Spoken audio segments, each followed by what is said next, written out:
Welcome ਔਰ welcome back to my YouTube channel. ਕਿੱਦਾਂ ਹੋ ਸਾਰੇ? ਉਮੀਦ ਕਰਦੀ ਹਾਂ ਤੁਸੀਂ ਸਾਰੇ ਠੀਕ ਹੋਣਗੇ।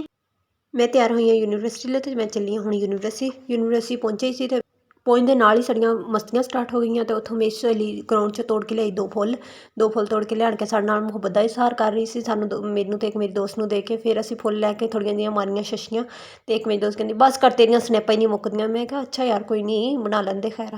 ਉਸ ਤੋਂ ਬਾਅਦ ਅਸੀਂ ਚੱਕਰ ਲਗਾਉਣ ਗਈਆਂ। ਚੱਕਰ ਲਗਾਉਂਦੇ ਹਨ ਅਸੀਂ ਆ ਗਈਆਂ ਇੱਥੇ ਫਿਸ਼ ਦੇ ਕੋਲ ਅਸੀਂ ਆਈਆਂ ਤੇ ਇੱਥੇ ਮੇਰੀਆਂ ਦੋਸਤਾਂ ਨੂੰ ਨਜ਼ਰ ਆ ਗਿਆ ਕਿ ਇੱਕ ਫਿਸ਼ ਦੀ ਅੱਖ ਹੈ ਨਹੀਂ, ਉਹ ਸਭ ਤੋਂ ਸੋਹਣੀ ਫਿਸ਼ ਹੈ ਲੇਕਿਨ ਵਿਚਾਰੀ ਦੀ ਅੱਖ ਹੈ ਨਹੀਂ ਸੀ।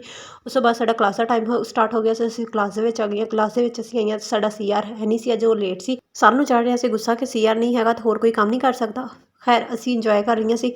ਫਿਰ ਜਿੱਦਾਂ ਹੀ ਸਰ ਕਲਾਸ 'ਚੋਂ ਬਾਹਰ ਨਿਕਲੇ ਤੇ ਅਸੀਂ ਕੀਤਾ ਕੈਫੇ ਆਲੂਮੋ। ਕੈਫੇ ਜਾ ਕੇ ਅਸੀਂ ਲੈ ਫਰਾਈਜ਼ ਦੇ ਪੈਸੇ ਪੂਰੇ ਕਰਨ ਵਾਸਤੇ ਕੈਚਅਪ ਨੂੰ ਚੰਗੀ ਤਰ੍ਹਾਂ ਉੱਤੇ ਨਿਚੋੜਿਆ ਤੇ ਖਾਣ ਬੈਠ ਗਈਆਂ। ਫਿਰ ਅਸੀਂ ਕੀਤਾ ਫਰਾਈਜ਼ ਨੂੰ ਇੰਜੋਏ ਕਰਨ ਤੋਂ ਬਾਅਦ ਅਸੀਂ ਨਿਕਲੀਆਂ ਕੈਫੇ ਤੋਂ ਬਾਹਰ ਨਿਕਲੀਆਂ ਸੀ ਤੇ ਮੈਂ ਵਲੋਗ ਬਣਾ ਰਹੀ ਸੀ ਤੇ ਮੇਰੀ ਕਲਾਸ ਦੇ ਨਾ ਅੱਗੋਂ 2 ਲੜਕੇ ਆ ਰਹੇ ਸੀ। ਮੇਰਾ ਬਿਲਕੁਲ ਧਿਆਨ ਉਹਨਾਂ ਵੱਲ ਨਹੀਂ ਸੀ ਤੇ ਉਹ ਆਣ ਕੇ ਸਾਹਮਣੇ ਅਚਾਨਕ ਬੋਲੇ, ਕਹਿੰਦੇ ਲੈ ਅਸੀਂ ਹੋ ਗਿਆ ਵਲੋਗ 'ਚ ਐਡ। ਮੈਂ ਕਿਹਾ ਹਾਂ, ਮੈਨੂੰ ਅਚਾਨਕ ਮੈਂ ਦੇਖਿਆ ਉਹਨਾਂ ਨੂੰ, ਮੈਂ ਕਿਹਾ ਹਾਂ ਤੁਸੀਂ ਫੇਮਸ ਹੋ ਜਾਓਗੇ ਹੁਣ। ਹੈ ਹੱਸਣ ਲੱਗ ਪਿਆ। ਫਿਰ ਅਸੀਂ ਅੱਗੇ ਚਲ ਗਏ।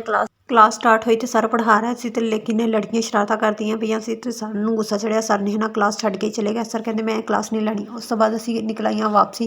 ਅੱਜ ਈਦ ਤੋਂ ਬਾਅਦ ਯੂਨੀਵਰਸਿਟੀ ਸਾਡੀ ਪਹਿਲੀ ਦਿਨ ਕਲਾਸ ਸੀ ਕਿਉਂਕਿ ਪਹਿਲੇ ਹੋ ਰਿਹਾ ਸੀ ਸਾਡੇ ਪੇਪਰ ਤੇ ਅੱਜ ਸਰ ਨੇ ਪੇਪਰ ਵੀ ਦਿਖਾਏ। ਔਰ ਉਸ ਤੋਂ ਬਾਅਦ ਮੈਨੂੰ ਯਾਦ ਆਇਆ ਕਿ ਮੇਰੀਆਂ ਦੋਸਤਾਂ ਮੈਨੂੰ ਕਹਿੰਦੀਆਂ ਕਿ ਬੜਾ ਤੂੰ ਵਲੋਗ ਬਣਾਉਣੇ ਬੰਦ ਕਰ ਦਿੱਤੇ, 2 ਦਿਨ ਬਣਾਏ ਤਾਂ ਹੁਣ ਫਿਰ ਬੰਦ। ਮੈਂ ਕਿਹਾ ਨਹੀਂ ਯਾਰ ਬੰਦ ਨਹੀਂ ਕੀਤੇ, ਮੈਂ ਬਿਜ਼ੀ ਸੀ ਇਸ ਕਰਕੇ। ਬਿਜ਼ੀ ਇਸ ਤਰ੍ਹਾਂ ਸੀ ਕਿ ਮਤਲਬ ਈਦ ਦੇ ਦਿਨ ਸੀ ਔਰ ਕੁਛ ਪੇਪਰਾਂ ਦੀ ਟੈਨਸ਼ਨ, ਭਾਵੇਂ ਪੜ੍ਹੋ ਨਾ ਪੜ੍ਹੋ ਲੇਕਿਨ ਪੇਪਰਾਂ ਦੀ ਟੈਨਸ਼ਨ ਬਹੁਤ ਹੁੰਦੀ। ਵਲੋਗ ਤਾਂ ਮੈਂ ਬਣਾਏ ਸੀ ਲੇਕਿਨ ਮੈਨੂੰ ਨਾ ਉਹਨਾਂ ਨੂੰ ਐਡਿਟ ਕਰਨ ਦਾ ਟਾਈਮ ਨਹੀਂ ਮਿਲਿਆ ਤੇ ਇਸ ਕਰਕੇ ਮੈਂ ਅਪਲੋਡ ਹੀ ਨਹੀਂ ਕੀਤੇ। ਖੈਰ ਇੱਥੇ ਮੈਂ ਆਪਣੇ ਵਲੋਗ ਦਾ ਐਂਡ ਕਰਦੀ ਹਾਂ ਔਰ ਅਗਰ ਤੁਹਾਨੂੰ ਮੇਰਾ ਵਲੋਗ ਪਸੰਦ ਆਇਆ ਹੋਵੇ ਤਾਂ ਲਾਈਕ ਕਰਕੇ ਕਮੈਂਟ ਕਰਕੇ ਜ਼ਰੂਰ ਦੱਸਿਓ ਔਰ ਮੇਰੇ ਚੈਨਲ ਨੂੰ ਲਾਜ਼ਮੀ ਸਬਸਕ੍ਰਾਈਬ ਕਰ ਲਓ। ਮਿਲਦੇ ਹਾਂ ਨੈਕਸਟ ਵਲੋਗ 'ਚ। ਅੱਲਾ ਹਾਫਿਜ਼।